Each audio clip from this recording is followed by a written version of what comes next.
محمد صلوات.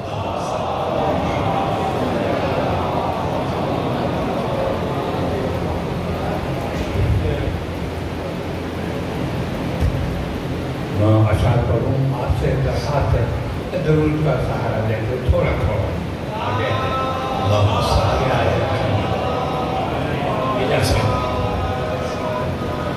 نبیوں کے رہبری کے لیے رہنما نہ ہو. نبیوں کی رہبری کے لیے رہنما نہ ہو. گر کائنات ریس میں کربلا نہ ہو. گر کائنات ریس میں ایک کربلا نہ ہو. سوئے حسین جاتے ہوئے یہ رہے خیال. سوئے حسین جاتے ہوئے یہ رہے خیال. سب حر ہوں قافلے میں کوئی حرملا نہ ہو. سب حر ہوں قافلے میں کوئی حرملا نہ ہو. اور کوئی سحر مری نہیں ایسی کہ میں نے جب کوئی سحر مری نہیں ایسی کہ میں نے جب اٹھتے ہی پہلے نام علی کا لیا نہ ہو. اٹھتے ہی پہلے نام علی کا لیا نہ ہو. اور پل بھر بھی توجہ چاہتا ہوں شہر پر کہ پل بھر بھی زندگی کا نہ گزرا کہ میں نے جب پل بھر بھی زندگی کا نہ گزرا کہ میں نے جب زہرا کے دشمنوں پر تبرہ کیا نہ ہو. پل بھر بھی زندگی کا نہ گزرا کہ میں نے جب زہرا کے دشمنوں پہ تبرہ کیا نہ ہو. اور مقطع ہے بہت خوبصورت مقطع ہے. عباس جب بھی مدحت معصوم ہو رقم. عباس جب بھی مدحت معصوم ہو رقم. رکھنا خیال شیر ادب سے گرا نہ ہو. رکھنا خیال شیر ادب سے گرا نہ ہو. اور ایک جملہ ڈاکٹر صاحب کے لیے کہ ابھی آپ نے سنا ڈاکٹر علی عباس خطیب اہل بیت ہے. لیکن یہ وہ ڈاکٹر نہیں ہے جو اپنی مشہوری کے لیے نام رکھے. باقاعدہ MBBS ڈاکٹر ہیں, سرجن ہیں. اور یہ بات صرف علی والوں میں ہو سکتی ہے کہ ایک ہی وقت میں وہ سرجن بھی ہو اور خطیب بھی ہو. بآواز بلند نعرہ صلوات.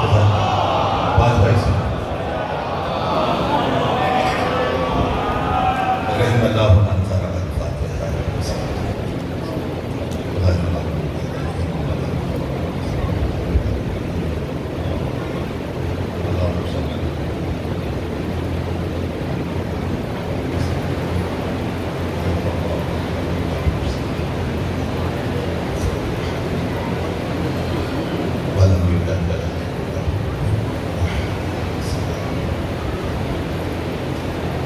سامعین گرامی قدر, جیسا کہ آپ سب موضوع سننے والے جانتے ہیں کہ اجتماعی مجلس ترحیم ہے.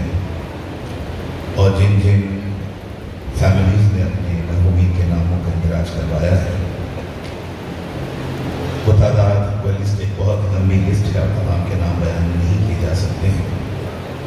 اس لیے تمام ارواح مومن مومنات کو تصور میں رکھتے ہوئے ان تمام مومن مومنات کے ارواح کے لیے, جملہ ارواح مومن مومنات کے لیے, تمام شہداء ملت جعفریہ کے لیے, بارگاہ حاضر سے جو بھی جس طرح سے نام در میں سخانے قدم میں منسلک رہا اور ہمارے درمیان موجود نہیں ہے, ان کی ارواح کی شادمانی کے لیے, اور بالخصوص برائے سارے ثواب مرحومہ مغفورہ شہناز ارتضیٰ حسین, اور برائے سارے ثواب مرحوم مغفور سید مرتضیٰ حسین زیدی ابن سید خورشید حسین زیدی, ثواب الفاتحہ. صلی اللہ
مومنین سے کہ جو قبر کے جسمانی کی تقسیم میں مصروف ہیں کہ جتنے دیر یہ ذکر فضیلت جاری رہے اس سلسلے کو موقوف کریں اور پوری توجہات حصول رزق روحانی کی طرف منظور رکھیں تاکہ ہم اس ذکر فضیلت کو ایک عبادت سمجھ کے ادا کر سکیں۔ سامعین گرامی قدر، حضرت محمد و آل محمد کی عظمتوں پر مل کے بلند ترین صلوات بھیجیے۔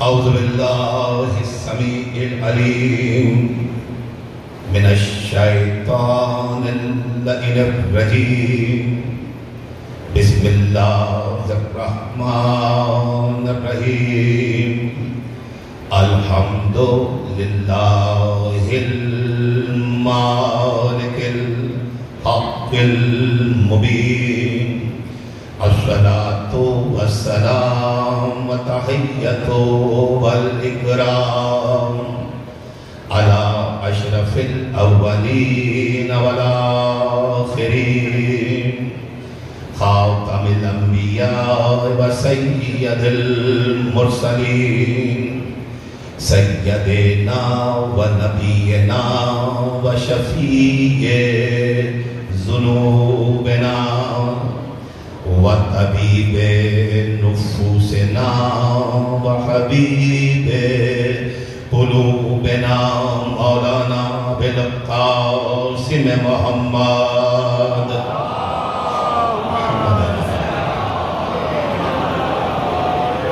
وعلى آلہ الطیبین الطاہرین المعصومین المظلومین، ولعنۃ اللہ علی اعدائہم اجمعین من یومنا ھذا الی یوم الدین، اما بعد فقد قال اللہ سبحانہ وتعالی فی محکم کتابہ المجید وہو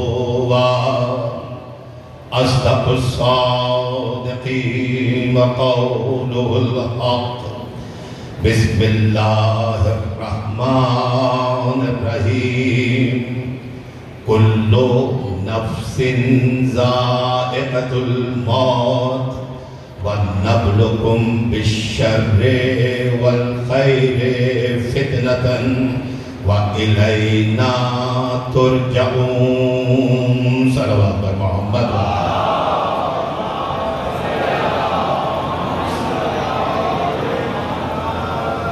سامعین گرامی قدر، بزرگان محترم، نوجوانان ملت، کنیزان سید عالم، آج کے اس دسترخوان ذکر فضیلت محمد و آل محمد پر اپنے مقدر کے رزق روحانی کو حاصل کرنے کے لیے اور اس اجتماعی عبادت کو اجمالی طور پر ادا کرنے کی غرض و غایت کو سامنے رکھتے ہوئے سرنامہ کلام میں سورہ مبارک کے انبیاء کی 35ویں آیت کی تلاوت کا شرف حاصل کیا گیا ہے۔ اپنی کتابت کے تقاضوں کو پورا کرتے ہوئے ہمیشہ کی طرح منزل تمہید پر چند جملے اس سورہ کی تعارف کے حوالے سے جس سورہ سے سرنامہ کلام کی آیت کو منتخب کیا گیا ہے، اور یہ سلسلہ گفتگو یا طریقہ گفتگو اس لیے ایڈاپٹ کیا گیا کہ اس ذکر فضیلت قرآن ناطق ہستیوں کی بارگاہ میں حاضر ہو کر اور ان کے ذکر کے وسیلے سے قرآن صامت کی حقیقتوں کو ذہن نشین کر کے انشاءاللہ العزیز ہمارے نوجوانوں کے کردار کے اندر قرآن خوانی کا شوق بھی پیدا ہوگا اور قرآن فہمی کا ذوق بھی پیدا ہوگا،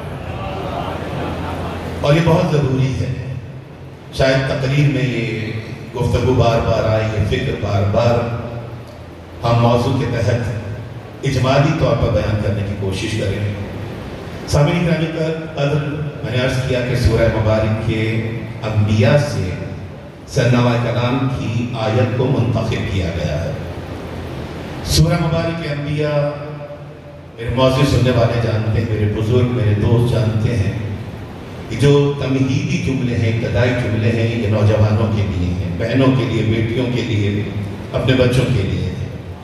سورہ مبارک کے انبیاء کو اگر ہم لیٹسٹ کمپائلیشن آف قرآن کے حوالے سے دیکھیں تو سورہ مبارک کے انبیاء قرآن مجید کی موجودہ ترتیب کے اعتبار سے کلام پاک کے 17ویں پارے میں کتابت یا تلاوت کے اعتبار سے قرآن مجید کا 21 نمبر کا سورہ ہے۔ آپ نے ایک ٹرم پر ایک لفظ پر غور فرمایا کہ میں نے عرض کیا کہ کتابت یا تلاوت کے اعتبار سے، یعنی قرآن مجید کے سورہ کی ترتیب کو بیان کرنے کا ایک طریقہ کتابت یا تلاوت کا طریقہ، یہ دونوں ایک ہی ہیں۔ یعنی قرآن مجید کے سورہ کا جو نمبر کتابت کا ہوگا وہی نمبر تلاوت کا ہوگا۔ قرآن مجید کے 114 سورے اس وقت جس ترتیب کے ساتھ اس مصحف آسمانی میں مکتوب ہیں، اس ترتیب کو کتابت کی ترتیب کہتے ہیں، اور اسی ترتیب سے ہم اسے تلاوت کرتے ہیں، اس لیے اسے تلاوت کی ترتیب بھی کہا جاتا ہے۔ ایک دوسری ترتیب ہے میرے نوجوانوں قرآن مجید کے 114 سورہ کو بیان کرنے کی، اور یہ ترتیب کون سی ہے؟ یہ ترتیب ہے ترتیب نزولی، ریویل آف قرآن۔ قرآن مجید کے 114 سورے بتدریج، گریجولی، جس ترتیب کے ساتھ قلب مطہر رسالت پر نازل ہوئے، اس ترتیب کو سورہ مبارک قرآنیہ کی ترتیب نزولی کہا جاتا ہے۔ جیسے مصحف آسمانی پر کتابت اور تلاوت کے اعتبار سے پہلا سورہ سورہ مبارک فاتحہ یا سورہ مبارک الحمد یا سورہ مبارک سبع مثانی، لیکن ایون تو کہ 2 مرتبہ نازل ہوا، لیکن نزول کے اعتبار سے پہلا سورہ نہیں ہے۔ نزول کے اعتبار سے پہلا سورہ سورہ مبارک علق ہے، اقرا باسم ربک الذی خلق، سب سے پہلے نازل ہوا، لیکن کتابت اور تلاوت کے اعتبار سے ابتدائی پاروں میں کہیں موجود نہیں ہے، آخری پارے میں 96 نمبر کا سورہ ہے۔ تو یہ بات بہت obvious ہے کہ کتابت یا تلاوت کے نمبر اور ہیں اور نزول کا نمبر اور ہے۔ ایسا اس ہے کہ سورہ مبارک کے انبیاء کتابت اور تلاوت کے اعتبار سے 21 نمبر کا سورہ ہے، لیکن نزول کے اعتبار سے یہ کون سا سورہ جسے قلب مطہر رسالت نے تحمل کیا؟ یہ 73 نمبر کا سورہ، 73 سورہ، 73 نمبر کا سورہ جو قلب اطہر رسالت پہ نازل ہوا۔ میں نے اکثر تمہید پر جملوں کو بیان کیا، ہمیشہ نوجوانوں کے لیے بیان کیا کہ قرآن مجید کے جو 114 سورے ہیں، ان میں سے شروع کے نزول کے اعتبار سے جو 86 سورے ہیں وہ مکے میں نازل ہوئے، اور آخر کے نازل ہونے والے 28 سورے مدینے میں نازل ہوئے۔ یہ 73 نمبر پہ نازل ہوا تو سمجھنا بہت آسان ہے کہ مدنی سورہ ہوگا یا مکی سورہ ہوگا۔ شروع کے 27-86 سورے مکے میں نازل ہوئے، 73ویں نمبر پہ نازل ہوا، تو نزول کے اعتبار سے سورہ مبارک انبیاء مکی سورہ ہے۔ It was revealed in مکہ۔ اور میں تیزی سے آگے بڑھوں اور کتابت کے اپنی تقاضوں کو پورا کروں اور اختصار کے ساتھ اجمالی طور پہ تعارف کو بیان کروں اور فقط عددی تعارف کو بیان کروں گا کہ سورہ مبارک کے انبیاء میں حق سبحانہ تعالیٰ نے 112 آیات کو رکھا۔ اس کا ورس کاؤنٹ کیا ہے؟ 112۔ اور ان 112 آیات کو بنانے کے لیے، انہیں فارمولیٹ کرنے کے لیے، انہیں مرتب کرنے کے لیے حق سبحانہ تعالیٰ نے سورہ مبارک کے انبیاء میں 1177 کلمات کو، الفاظ کو یا ورڈز کو استعمال کیا، اور 1177 الفاظ کو بنانے کے لیے رب قدیر نے سورہ مبارک کے انبیاء میں 5093 5093 حروف کو یا لیٹرز کو استعمال کیا ہے. ہم گفتگو کو آسان و سہل کر تیزی سے آگے بڑھیں. 3 جملوں میں میں عددی تعارف کو مکمل کروں سورہ مبارک کے انبیاء کے کہ حق سبحانہ تعالیٰ نے, توجہ کیجیے میرے نوجوانوں, حق سبحانہ تعالیٰ نے اپنے علم کے خزانے سے, نامتناہی خزانہ علمی رب ذوالجلال کا, لامحدود خزانہ علمی, انٹینجیبل خزانہ علمی, جس کی کوئی حد, جس کا کوئی شمار, جس کی کوئی انتہا نہیں ہے, اس خزانہ علمی سے میرے بچوں, میرے نوجوانوں, حق سبحانہ تعالیٰ نے اس خزانہ علمی سے 5093 حروف کو یا لیٹرز کو منتخب کیا. ان انتخاب شدہ 5093 حروف یا لیٹرز کو جوڑا تو ان سے 1177 الفاظ بنے. ان 1177 الفاظ کو ترتیب دیا تو 112 آیات بنی. ان 112 آیات کو کسی ایک سورہ میں سمیٹا تو سورہ مبارک کے انبیاء تلاوت کے لیے ہمارے ہاتھوں میں آ گیا. This is what the brief introduction, عددی تعارف سورہ مبارک کے انبیاء کا. اب خود کو قرآن سے قریب کرنے کے لیے میرے بچوں, نوجوانوں, ان جملوں کو اپنے حافظے میں کہیں جگہ دیجیے. قرآن مجید کے 114 سورہ میں سے ہر سورہ کی کوئی نہ کوئی اہمیت, افادیت, سگنیفیکنس, امپورٹنس ہماری ڈے ٹو ڈے لائف کے لیے, ہماری روزمرہ کی زندگی کے لیے. اور سورہ مبارک کے انبیاء کی اہمیت کیا ہے, اس کا وصف کیا ہے, اس کی سگنیفیکنس ہماری زندگی کے لیے کیا ہے. اقوال معصومین کے حوالے سے 2 جملے عرض کروں گا. تفاسیر اہل بیت میں یہ لکھا گیا کہ جو کوئی بھی سورہ مبارک کے انبیاء کی تلاوت کرے گا, 112 آیات, جب یہ ریسائٹر آف سورہ مبارک کے انبیاء روز حشر, میدان حشر میں لایا جائے گا, جہاں ہر عمل کا حساب و کتاب ہوگا.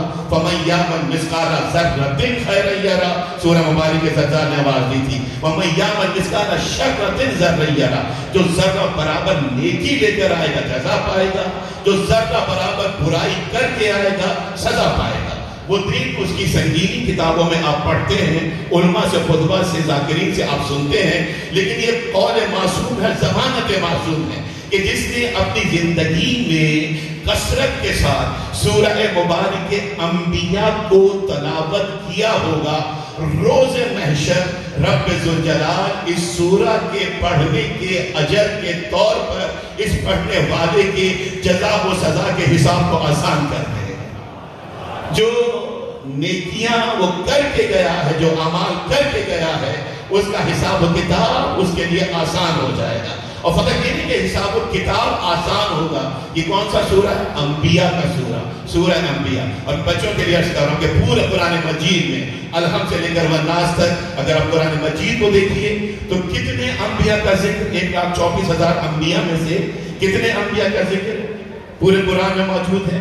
25 انبیاء آؤٹ آف 1,24,000. ان میں سے 25 انبیاء ایسے ہیں جن کا ذکر قرآن میں موجود ہے. ایک ریلیونس ہے, اس لیے میں بیان کر رہا ہوں. ان میں سب میں زیادہ کس کا ذکر موجود ہے؟ سب میں زیادہ ٹاپ آف دا لسٹ کس کا ذکر ہے؟ حضرت موسیٰ علیہ السلام کا. 136 ٹائم قرآن مجید میں جناب موسیٰ کا ذکر موجود ہے. دوسرے نمبر پر شیخ الانبیاء حضرت ابراہیم کا ذکر ہے. 69 ٹائمز حضرت ابراہیم کا ذکر موجود ہے. تھرڈ نمبر پر نجی خدا, نجی الہی, جنہوں نے سفینہ نجات بنایا, 43 ٹائمز جناب نوح کا ذکر موجود ہے. فورتھ نمبر پر 27 ٹائمز 2 انبیاء کا ذکر ہے, جناب لوط علیہ السلام کا, جناب یوسف علیہ السلام کا. 5ویں نمبر پر 2 انبیاء کا ذکر ہے, اور یہ بھی قرآن کا معجزہ ہے. جناب آدم کا ذکر, جناب عیسیٰ علیہ السلام کا ذکر. آدم کا ذکر بھی 25 مرتبہ, جناب عیسیٰ کا ذکر بھی 25 مرتبہ. میں نے اسے رات شب کی امام باقر رضویہ کی مجلس میں کوٹ کیا تھا کہ قرآن معجزہ ہے, مسلسل معجزہ ہے. 25 مرتبہ جناب آدم کا ذکر کیا, تو 25 مرتبہ جناب عیسیٰ کا ذکر کیوں کیا؟ اس لیے کہ اسی قرآن میں آپ جب مباحلہ کو سنتے ہیں نا, یا مباحلہ کو پڑھتے ہیں, جب نصارہ یمن آئے تھے اور نبی الہی سے حضرت عیسیٰ سے متعلق سوال جواب کیا تھا, تو وحی الہی نازل ہوئی. سورہ مبارک آل عمران 59 آیت کا نشان. حق نے آواز دی, اے نبی آخر, ان نصارہ یمن سے کہہ دو, ان مثل عیسیٰ عند اللہ کا مثل آدم خلقہ من تراب ثم قال له کن فیکون. اے رسول ان سے کہہ دو کہ خدا کے نزدیک آدم کی مثال عیسیٰ کی سی ہے. آدم کو عیسیٰ کی مثال بنایا, عیسیٰ کو آدم کی مثال بنایا, دونوں کو ایک دوسرے کی مثال بنایا. تو اب اصول کیا رکھا کہ 25 مرتبہ آدم کا ذکر تو 25 مرتبہ عیسیٰ کا ذکر قرآن میں.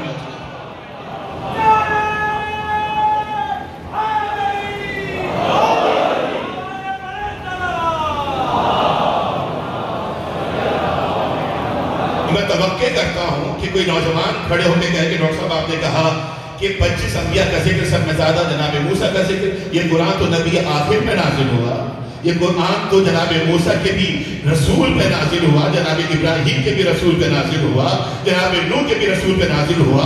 تو ہونا تو یہ چاہیے تھا کہ سب میں زیادہ نام محمد آتا. نام محمد پورے قرآن میں فقط 4 مرتبہ ہے, اور 4 ہی مرتبہ, توجہ رکھیے گا, 4 ہی مرتبہ جناب ایوب کا ذکر بھی ہے, 4 ہی مرتبہ جناب یونس کا ذکر بھی ہے.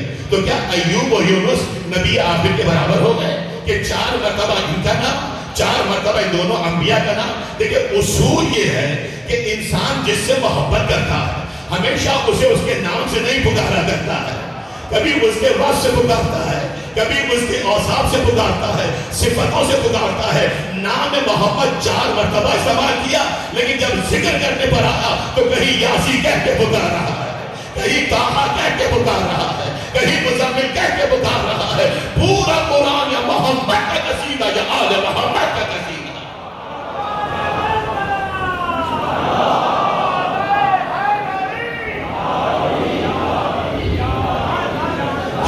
کیوں میں نے آپ کو زحمت اس مقام تک لانے کی؟ دیکھیں یہ 25 انبیاء جن کا ذکر قرآن میں موجود ہے.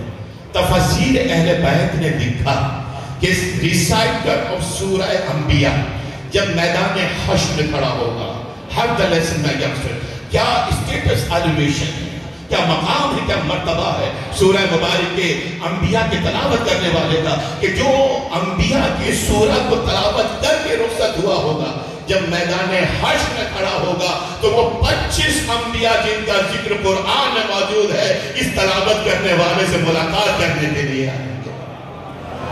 اس سورہ انبیاء کے پڑھنے والے سے ملاقات کرنے کے لیے میدان حشر میں یہ انبیاء آئیں گے, یہ 25 انبیاء. تفاسیر اہل بیت کا حوالہ دے رہا ہوں, اور میرا چھٹا امام جعفر صادق علیہ السلام. امام صادق فرماتے ہیں کہ جو اپنی زندگی میں فریکوینٹلی بہت تواتر کے ساتھ سورہ مبارک انبیاء کو پڑھتا رہا ہوگا, جب وہ جنت میں لے جایا جائے گا. جنت کیا ہے؟ بزرگوں سے نہیں, دوستوں سے.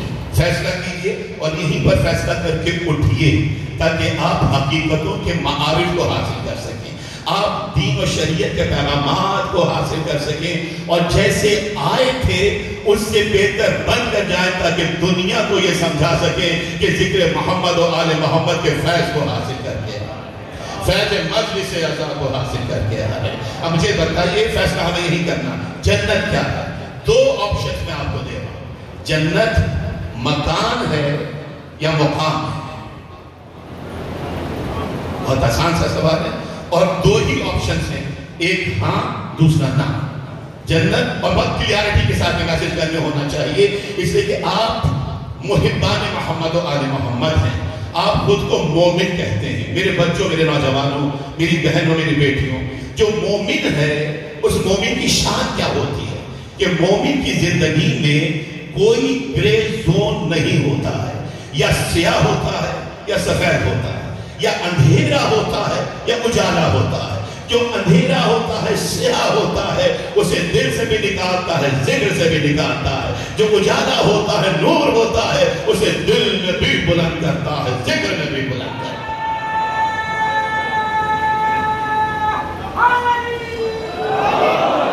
تو ہم سب کو, اور especially my sons and my daughter, you all have to be a فاخرانہ شیعہ. اپولوجیٹک شیعہ نہیں بننا ہے, فاخرانہ شیعہ بننا ہے. جب کردار فاخرانہ ہوتا ہے تو ان کے چاہنے والوں میں کوئی سلمان محمدی بن کے نظر آتا ہے. کوئی ابو ذر بن کے نظر آتا ہے، کوئی مقداد بن کے نظر آتا ہے، کوئی عمار بن کے نظر آتا ہے، کوئی جناب فضہ کی شان کے ساتھ نظر آتی ہے، اور کوئی زرقہ کی صورت میں نظر آتی ہے، سادہ ہمدانی کی صورت میں نظر آتی ہے۔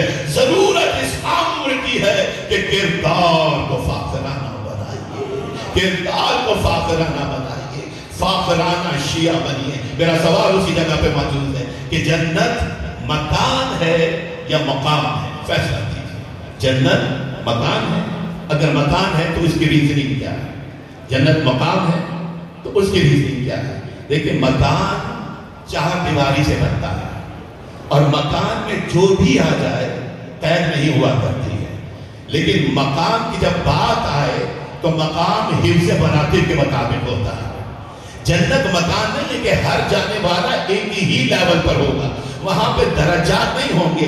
جنت مقام کا نام ہے، جنت حفظ مناطق کا نام ہے۔ جتنا جس کا درجہ بلند ہوگا، جنت میں اس کا مقام بلند ہوتا چلا جائے گا، اس کا مقام بلند ہوتا چلا جائے گا۔ میں ایگزیجریشن کا قائل نہیں ہوں، الحمدللہ ہم سب کا ایمان ہے، یقین ہے کہ ہم جو ذکر محمد و آل محمد کی معنویت، اس اسپریچولیٹی کو حاصل کرتے ہیں، یقیناً یہ جنت کا راستہ ہے، یقیناً جنت ہمارے لیے محبان محمد و آل محمد کے لیے بنائی گئی۔ لیکن وہی مقام کی منزل نا، کیا ہم یہ تصور کر سکتے ہیں؟ ہم سب یہ تصور کر سکتے ہیں کہ جنت میں جب ہم لے جائیں گے تو جنت میں مجھ جیسا کمتر انسان اسی مقام پر ہوگا جہاں پہ حضرات محمد و آل محمد ہوں گے۔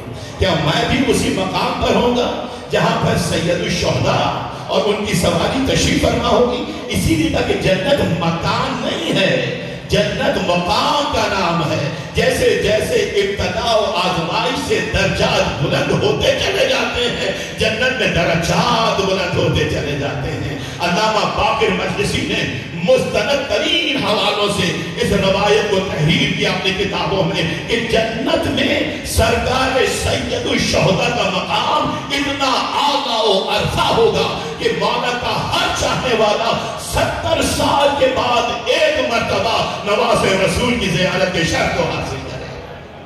70 سال جزاک اللہ خیر۔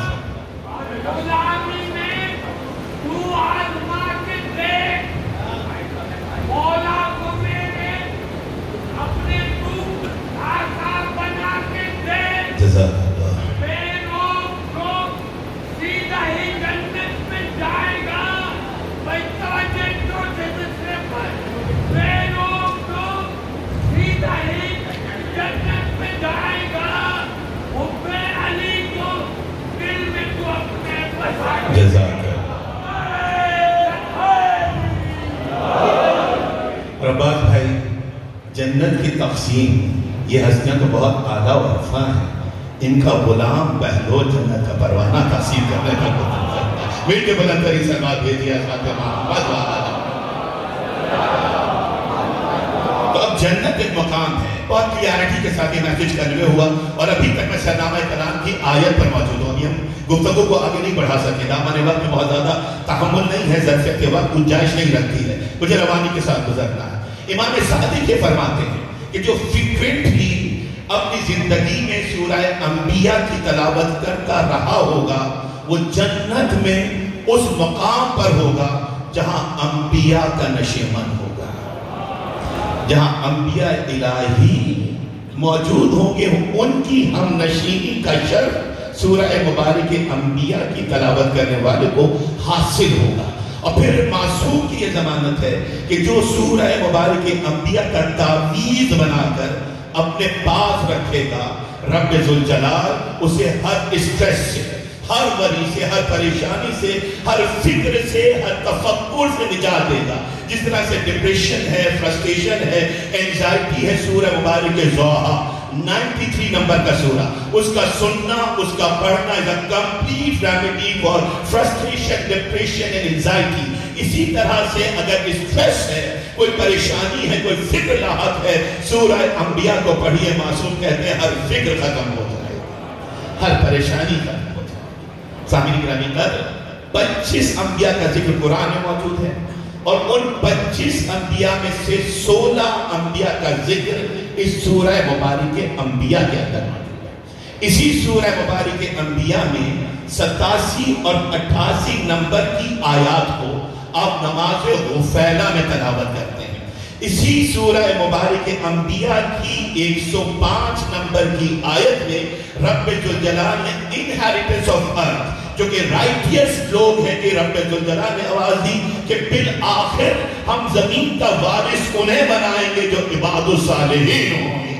یہ مضمون بھی سورہ مبارک انبیاء میں موجود ہے۔ اس کی 35ویں آیت میں آواز دی کل نفس ذائقۃ الموت، ہر نفس کو موت کا ذائقہ چکھنا، مفر نہیں ہے، فرار نہیں، کوئی استثناء نہیں، کوئی ایکسیپشنل کیس نہیں ہے۔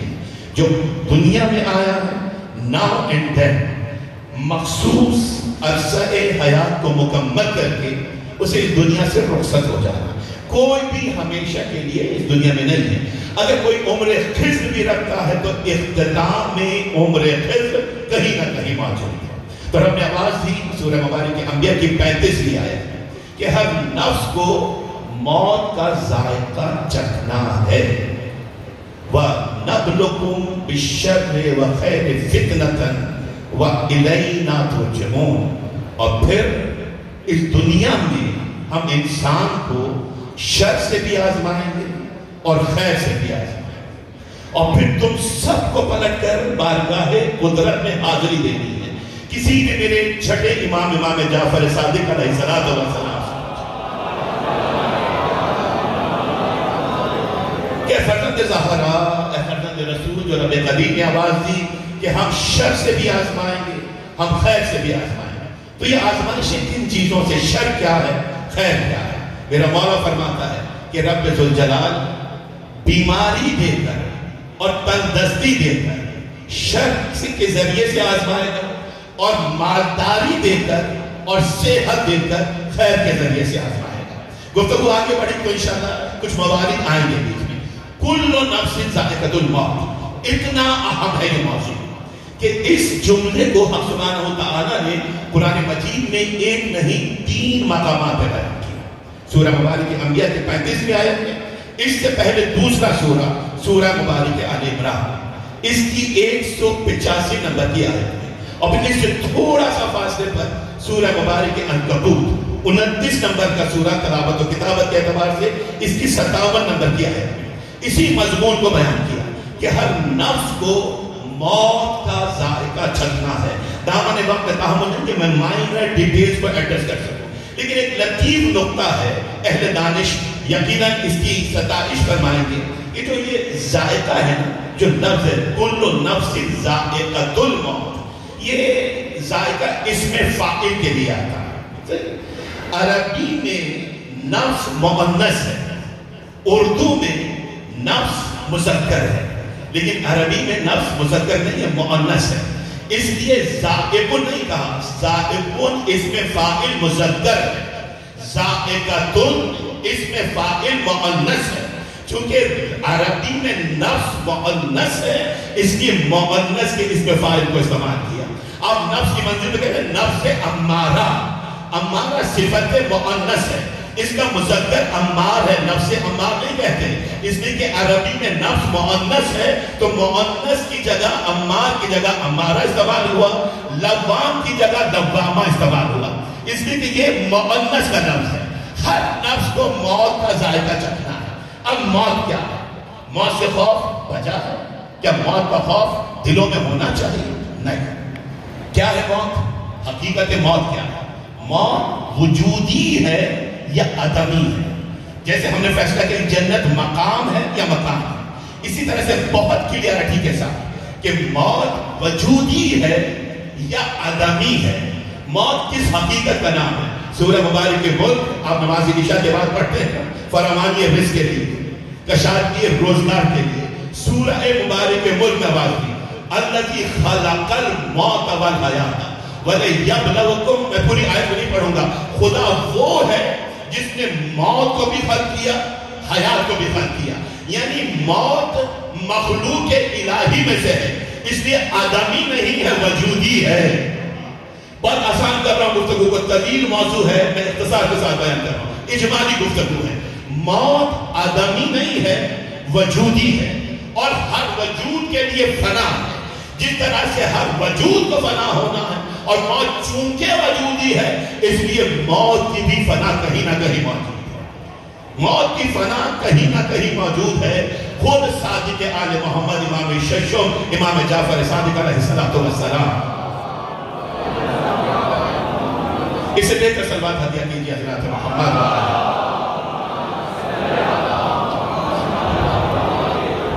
امام صادق فرماتے ہیں کہ اہل زمین فنا ہو جائیں گے، اہل آسمان فنا ہو جائیں گے، سب چیزیں فنا ہو جائیں گی، ساکنان عرش بچیں گے، جبرائیل بچیں گے، میکائیل بچیں گے، ملک الموت بچیں گے۔ جب سب فنا ہو جائیں گے تو رب ذوالجلال اب ملک الموت سے کہے گا، اے ملک الموت حاملان عرش کو بھی ختم کر لے، اے ملک الموت جبرائیل اور میکائیل کو بھی موت سے ہمکنار کر دے۔ حکم الہی ہوگا، ملک الموت حاملان عرش کو موت دیں گے حکم الہی سے، جناب جبرائیل اور جناب میکائیل کو موت کیسے ہمکنار کریں گے؟ جب موت سے ہمکنار ہو جائیں گے، حکم الہی ہوگا، اے ملک الموت اب تو بھی مر جا۔ ملک الموت بھی مر جائے گا، غور کیجئے گا، امام صادق کے جملے کے لفظ کی ذمہ داری لے رہا ہوں، ملک الموت بھی مر جائے گا، اور اس کے بعد خدا بند عالم موت کو بھی ختم کر دے گا۔ یہی وجہ ہے کہ جب موت فنا ہو جائے گی تو اخروی زندگی میں موت کا ذکر کہیں نہیں ہے، حیات ہی حیات موجود ہے۔ یہ فلسفہ ہے، بلند ترین سلوات بھیجیے حضرت امام۔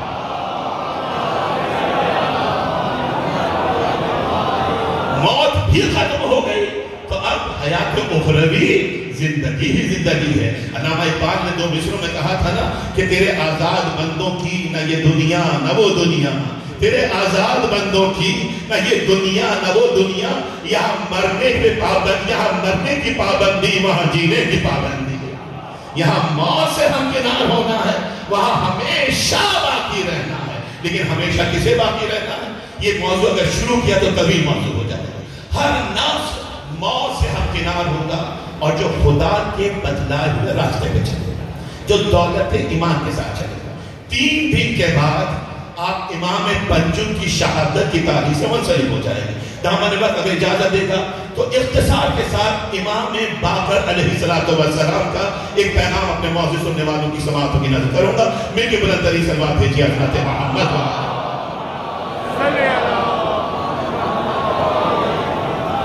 پانچویں امام کی بارگاہ ہے اختصار کے ساتھ، اب تفصیل کی اور مائنر ڈیٹیلز کی گنجائش موجود نہیں ہے۔ جابر ابن عبداللہ انصاری، سب بزرگ جانتے ہیں نوجوانوں کے لیے، وہ جابر واس جو ٹاپ موسٹ 4 ڈسپلز ہیں پروفیٹ صلی اللہ علیہ وآلہ وسلم کے۔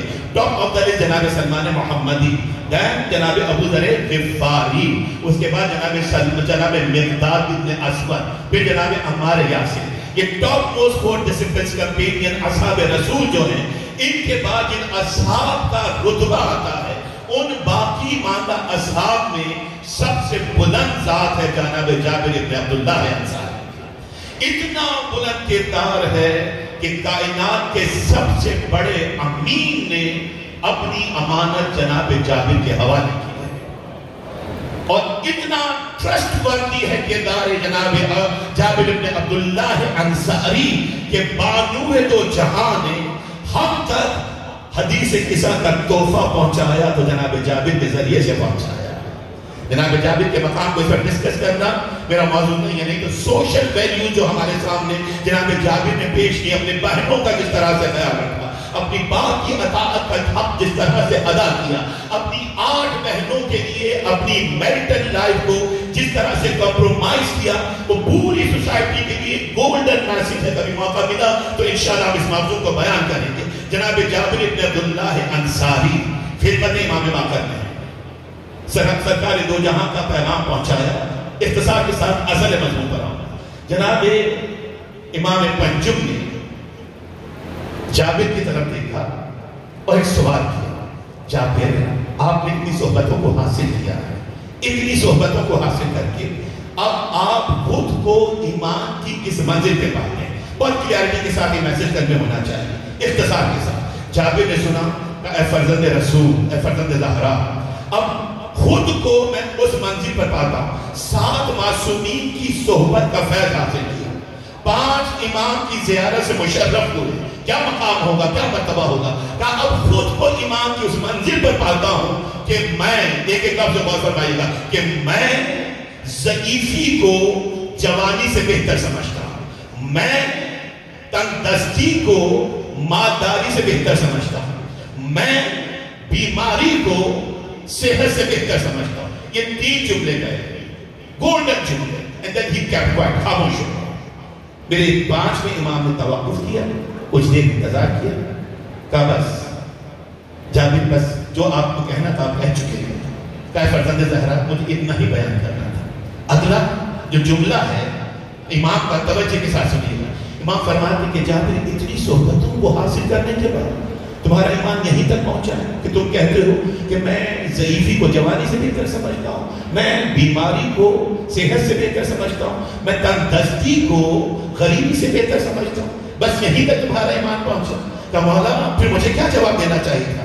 کلیئر کٹ میسج ہے امام پنجم کا، اور شاید ایک ٹیک ہوم میسج ہو، لیسن آف دا ڈے ہو۔ مولانا پھر ایمان کیا ہوتا ہے، کیا ہونا چاہیے ایمان؟ فرزند زہرا نے، فرزند علی ابن الحسین نے، 4تھے امام کے فرزند 5ویں امام نے مسکرا کے جابر کی طرف دیکھا، کہ جابر تمہارے اور ہمارے ایمان میں فرق یہ ہے کہ تم اپنے ایمان اور اپنی تقدیر اور اپنی زندگی کے فیصلے اپنی میں سے کرتے ہو۔ اور کیجئے گا، میں بیماری کو بہتر سمجھتا ہوں، میں ضعیفی کو بہتر سمجھتا ہوں، میں تندرستی کو بہتر سمجھتا ہوں، تم اپنی زندگی کے فیصلے اپنی میں سے کرتے ہو، ہم اپنی زندگی کے فیصلے رضا رب سے کیا کرتے ہیں۔ ختم ہو گئی، ہم اپنی زندگی کے فیصلے رضا رب سے کرتے ہیں۔ تم نے کہا کہ میں بیماری کو صحت سے بہتر سمجھتا ہوں، ہم کہتے ہیں رب ذوالجلال تیرا احسان ہے کہ چاہے بیماری کی حالت میں رکھے چاہے صحت عطا کرے۔ دیکھیں صحت بہت بڑی نعمت ہے، لیکن بیماری سے نہیں گھبرانا چاہیے۔ ایک رات اگر کسی مومن کا کسی تکلیف میں گزر جائے تو رسول سرور انبیاء یہ کہتے ہیں کہ کتنے گناہ ہیں جو اس کے دھل جایا کرتے ہیں۔ ایک رات اگر کوئی بخار کے عالم میں رہے، سرکار دو جہاں کا جملہ ہے کہ ایک رات، میرے بچوں میرے نوجوانوں، تکالیف پریشانیاں ہمیں خود کو خدا سے نزدیک کرنے کا سبب ہوا کرتی ہیں۔ رسول فرماتے ہیں اگر ایک رات بیماری میں بخار میں گزارنا ہے، یہ کس طرح سے ہے کہ پورے مہینے عبادت کریں، دن بھر روزے رکھے اور رات بھر عبادت الہی کرے۔ ایک مہینے کی عبادت ایک بندے کے اندر اتنا تزکیہ نفس پیدا نہیں کرتی ہے جتنا ایک رات کا بخار ایک بندے کے اندر تزکیہ نفس پیدا کرتا ہے۔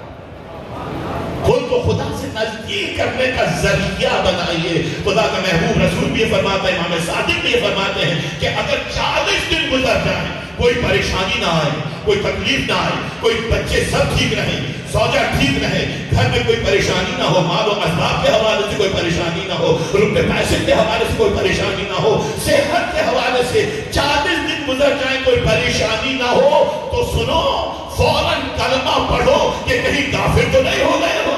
اس لیے کہ ابتلا اور مصیبتیں آتی ہی مومن کے لیے ہے۔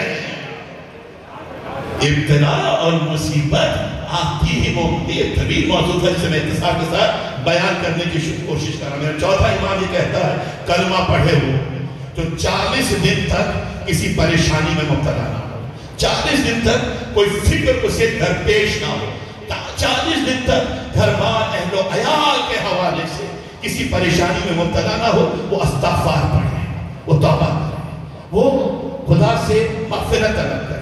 کیوں؟ اس لیے کہ آزمائش کو اس پہ سے اٹھا لیا ہے۔ رسول فرماتے ہیں کہ یہ آزمائش مومن کے لیے زینت ہے، مومن کے لیے انعام ہے۔ میں رک رہا ہوں اور جو بیان کرنا چاہتا تھا بیان نہیں کر رہا۔ اسی ابتلا اور آزمائش کے ساتھ my youngsters, my sons and my daughters، ہمیں اس زندگی کو گزارنا۔ حضرت محمد و آل محمد کا پیغام کیا؟ رضا رب کے تحت زندگی گزارو۔ وَمَا تَشَاءُونَ إِلَّا أَن يَشَاءَ اللَّهُ سورہ مبارک دہر میں آواز دی کہ ان کی منشا کچھ نہیں ہے، یہ منشا الہی کے چلے۔ اور پھر جب قرآن صامت اور قرآن ناطق ہستیوں کا راستہ ہماری زندگی کا شعار بنتا ہے تو قبر بھی آسان، برزخ بھی آسان، میزان، صراط، حشر سب آسان۔ جب جناب سلمان فارسی جو سلمان محمدی بنے، جب اس دنیا سے رخصت ہونے لگے، وقت آخر کا زہزہ، جناب سلمان کا غلام ہے، نزدیک آیا کہ آقا دنیا سے رخصت ہو رہے ہیں، آپ کی کوئی بل موجود نہیں ہے میرے پاس، کوئی وصیت نہیں ہے، کس طرح سے آپ کی تجہیز و تکفین ہوگی، کون آپ کو غسل دے گا، کون آپ کو کفن پہنائے گا؟ کہا زہزہ فکر نہ کر، ابھی تو میری میت پر بیت الحنک باندھ کے فارغ میں نہیں ہوگا کہ میرا مولا مدینے سے آ کر میری نماز جنازہ پڑھے گا۔ یہ ہے نا، یہ ہے کرام۔ ہم جنت کی تمنا کرتے ہیں، جنت جن چار ہستیوں کی تمنا کرتے ہیں۔ میں مرد حضرات کے حوالے سے بات کر رہا ہوں، کل میں نے خواتین کے حوالے سے ماں باپ رضویہ میں گفتگو کی تھی۔ چار کی تمنا، علی ابن ابی طالب، سلمان محمدی، مقداد ابن اسود اور اما جناب ابو ذر غفاری، ان چار کی تمنا جنت کر رہے ہیں۔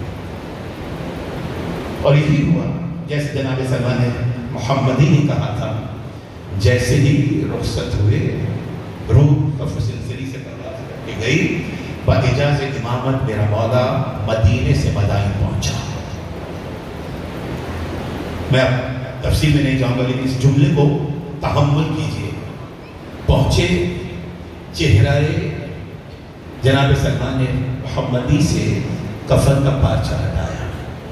روایت کہتی کہ جیسے ہی چہرہ سلمان محمدی سے کفن ہٹا، سلمان کے چہرے پر باقاعدہ مسکراہٹ نمودار، مسکراہٹ نمودار۔ اپنا کفن کو مومن کی نشانی ہے قبر، اپنی قبر کی تیاری کرے، اپنا کفن رکھے، روزانہ کی بنیاد پر اس کفن کو دیکھے، موت کو یاد رکھے۔ اپنے کفن کو تیار کیا، اپنے ہاتھوں سے اس کفن پر ایک شعر لکھا تھا، میں ترجمہ بیان کروں گا۔ کیا درجہ ہے، کیا مقام ہے، 8ویں بلند ترین درجے پر فائز ایمان کے۔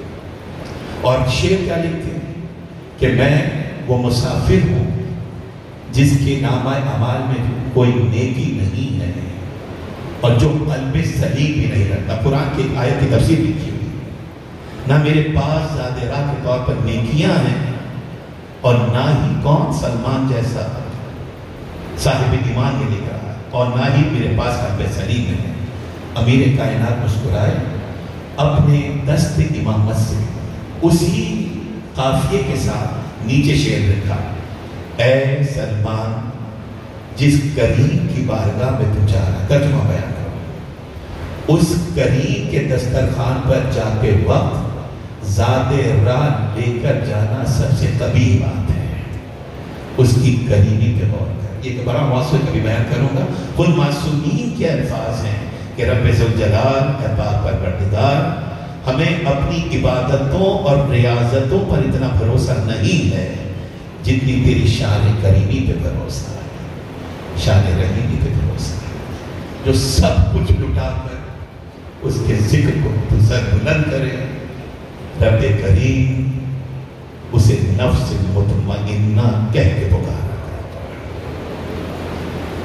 رضا بے قضائہ و تسلیم